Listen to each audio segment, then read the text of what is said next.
Last year, his colleagues named him the outstanding freshman in Congress.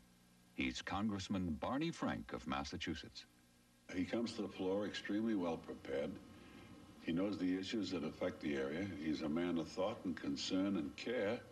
And I think you can get a lot done as Barney does. You can get more done with a good story that's right on point, or a good quip that exposes some fraud somewhere, than you can with an hour of argument. They want to spend $600 million a year for the nuclear evacuation plan. I was in Attleboro the other day, and I said, where are you supposed to go? They said to Middleborough.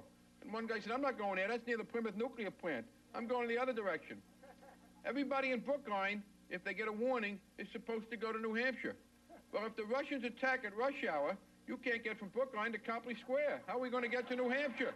Well, you know, you can walk around talking about women's issues, all over the country and saying, I support them, and that's important to do. But what is much more important is to vote for women in this country.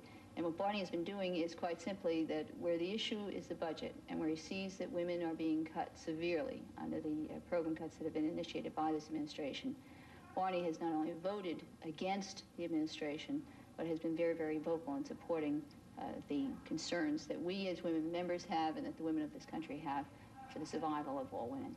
The thing that bothers me most about the Reagan program is its unfairness. It just isn't fair to say to a 70-year-old man or woman who's worked all of his or her life, we're cutting your Medicare. We're going to make you pay more when you get sick, and then turn around and give a tax break to the oil companies.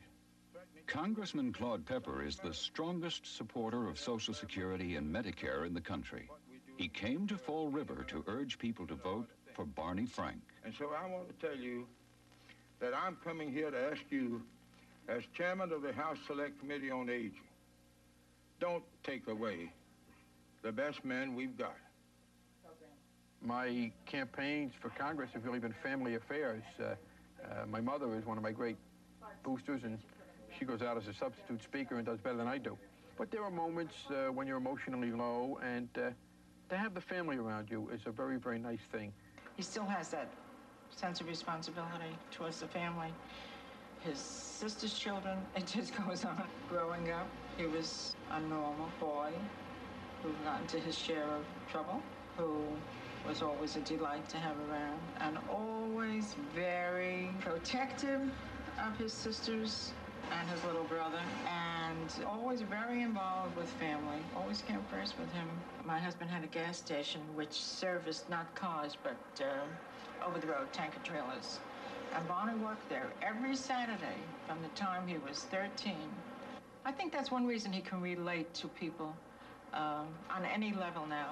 He grew up being one of the boys with over-the-road truck drivers. Then as he went on to Harvard, he met other people and has never lost his touch for people who work for a living. I mean, you know, you can sit down with Barney and you can, he's about the easiest guy in the world, you know. You feel, you know, within a few minutes, you feel that you can relate to a guy like that. He can understand what the hell we're talking about, as opposed to, you know, Congresswoman Heckler. Nick Russo's is a leader of the influential Ladies Garment Workers Union in Fall River, which has in the past supported Margaret Heckler.